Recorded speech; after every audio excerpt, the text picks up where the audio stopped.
Olá, com o coração cheio de felicidade, saudamos a todos os queridos integrantes desse maravilhoso grupo. Lembramos a importância de estarmos participando em família, pelo fortalecimento da harmonia familiar.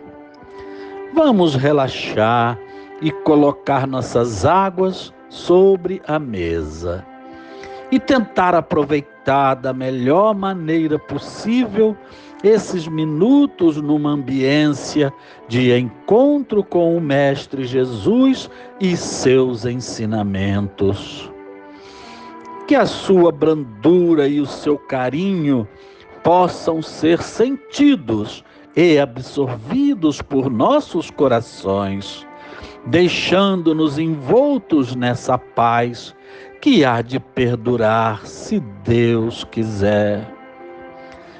Senhor Jesus, que o nosso esforço por perpetuar uma fé firme e raciocinada possa ser convertido em otimismo e bom ânimo para as ações no bem viver. Que a vossa presença possa ser por nós valorizada.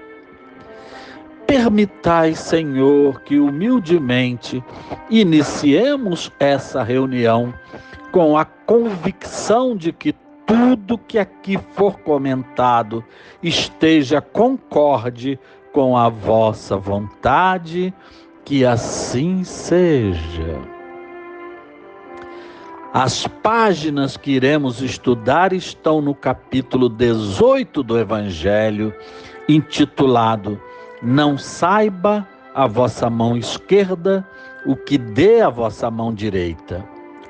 Leremos 2 itens, de números 9 e 10, inclusos no seguinte título: A caridade material e a caridade moral. Vamos à primeira lição. Amemo-nos uns aos outros e façamos aos outros o que quereríamos nos fizessem eles.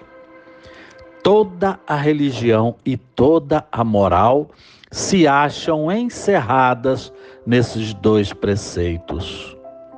Se fossem observados nesse mundo, todos seríeis felizes. Não mais aí ódios, nem ressentimentos.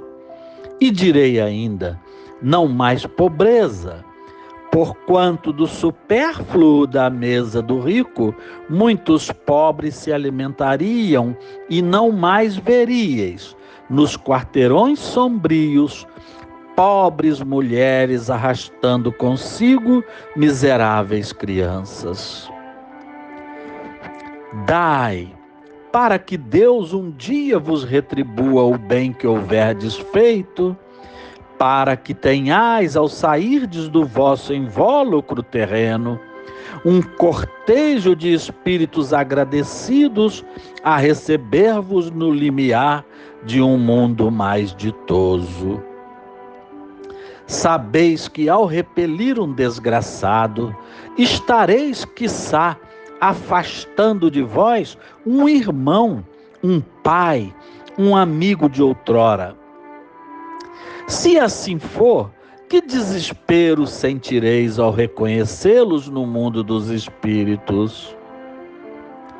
Desejo compreendais bem o que seja a caridade moral que todos podem praticar, que nada custa materialmente falando, porém que é a mais difícil de exercer-se. A caridade moral consiste em se suportarem umas às outras as criaturas, e é o que menos fazeis nesse mundo inferior, onde vos achais por agora encarnados. Grande mérito há em um homem saber calar-se, deixando fale outro mais tolo do que ele. É um gênero de caridade. Saber ser surdo quando uma palavra zombeteira se escapa de uma boca habituada a encarnecer. Não ver o sorriso de desdém com que vos recebem pessoas que muitas vezes, erradamente, se supõem acima de vós, quando na vida espírita estão, não raro, muito abaixo. Constitui merecimento, não do ponto de vista da humildade, mas do da caridade, porquanto não dar atenção ao mal proceder de outrem é caridade moral. Essa caridade, no entanto, não deve obstar à outra. Encontrei aqui um dos pobres da terra, a quem por felicidade eu pudera auxiliar algumas vezes, e ao qual a meu turno tenho agora de implorar auxílio. Lembrai-vos de que Jesus disse que todos somos irmãos, e pensai sempre nisso antes de repelirdes um leproso ou um mendigo. Pensai nos que sofrem e orai. Irmã Rosália, Paris, 1860. Vamos agora ler a segunda lição sobre esse mesmo tema. Meus amigos, tenho ouvido muito de vós a dizer: como hei de fazer caridade, se a miúde nem mesmo do necessário disponho? Amigos, de 1000 maneiras se faz a caridade. Podeis fazê-la por pensamentos, por palavras e por ações. Por pensamentos, orando pelos pobres abandonados que morreram sem se acharem sequer em condições de ver a luz. Uma prece feita de coração os alivia. Por palavras, dando aos vossos companheiros de todos os dias alguns bons conselhos, dizendo aos que o desespero e as privações azedaram o ânimo e levaram a blasfemar em nome do Altíssimo. Eu era como sois, sofria, sentia-me desgraçado, mas acreditei no Espiritismo e vede agora sou feliz. Aos velhos que vos disserem, é inútil, estou no fim da minha jornada, dizei, Deus usa de justiça igual para com todos nós. Lembrai-vos dos obreiros da última hora. Às crianças já viciadas pelas companhias de que se cercaram e que vão pelo mundo prestes a sucumbir às más tentações, dizei, Deus vos vê, meus caros pequenos, e não vos canseis de lhes repetir essas brandas palavras. Elas acabarão por lhes germinar nas inteligências infantis, e em vez de vagabundos, fareis deles homens. Também isso é caridade. Dizem outros dentre vós, ora, somos tão numerosos na terra que Deus não nos pode ver a todos. Escutai bem isso, meus amigos. Quando estais no cume da montanha, não abrangeis com o olhar os bilhões de grãos de areia que a cobrem? Pois bem, do mesmo modo vos vê Deus. Ele vos deixa usar do vosso livre-arbítrio, como vós deixais que esses grãos de areia se movam ao sabor do vento que os dispersa. Apenas Deus, em sua misericórdia infinita, vos pôs no fundo do coração uma sentinela vigilante, que se chama consciência. Escutai-a, que somente bons conselhos ela vos dará.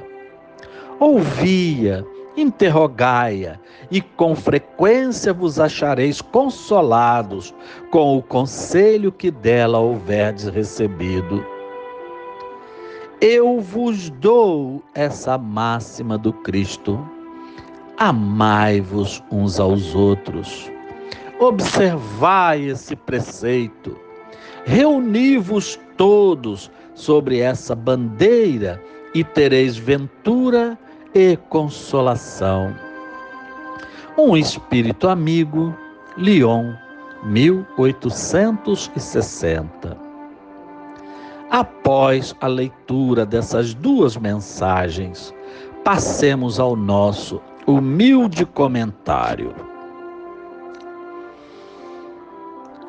Por que as lições afirmam que, apesar de a caridade moral poder ser praticada por qualquer um, ela é difícil de ser aplicada?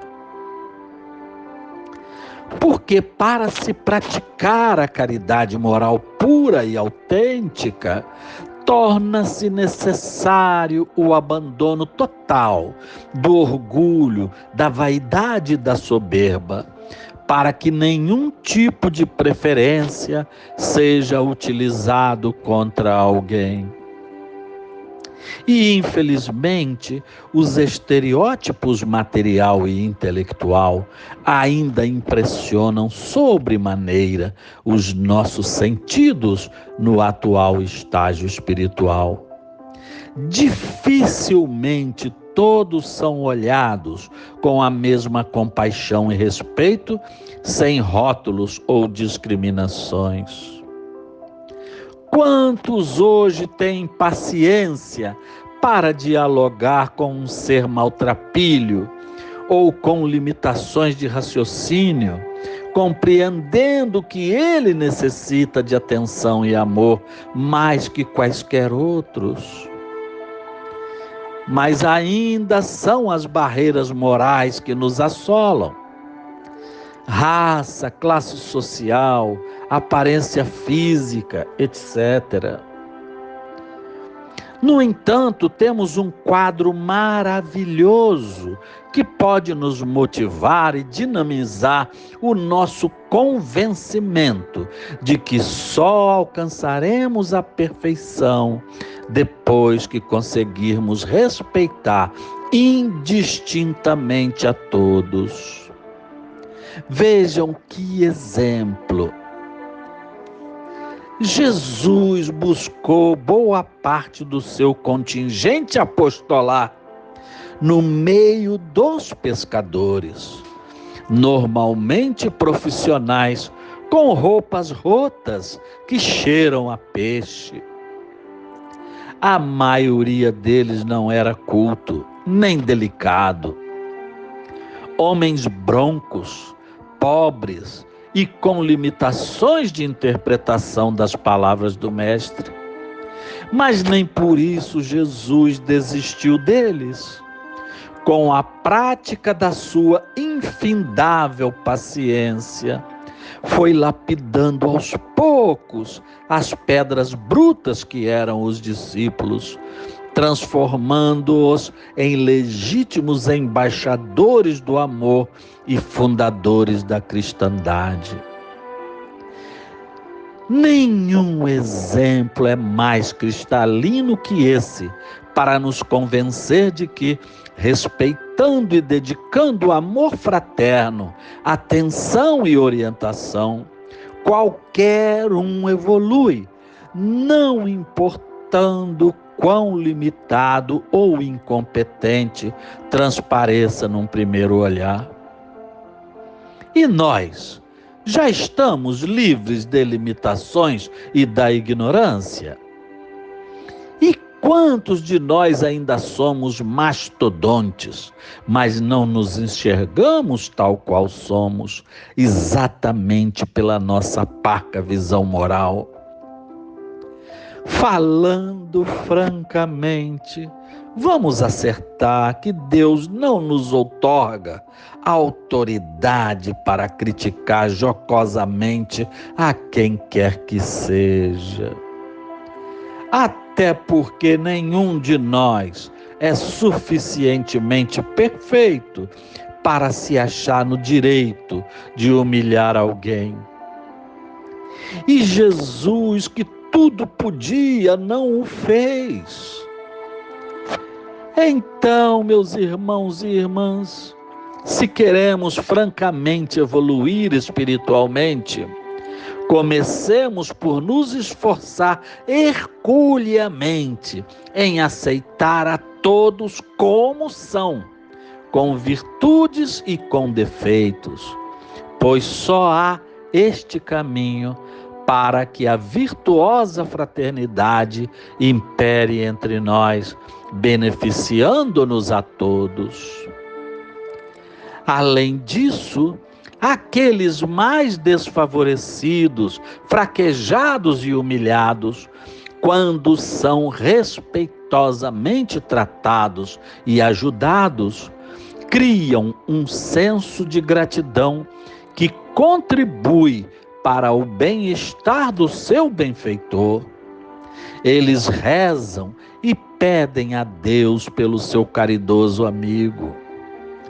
Então é por isso que a lógica da lei de Deus é simples de ser entendida.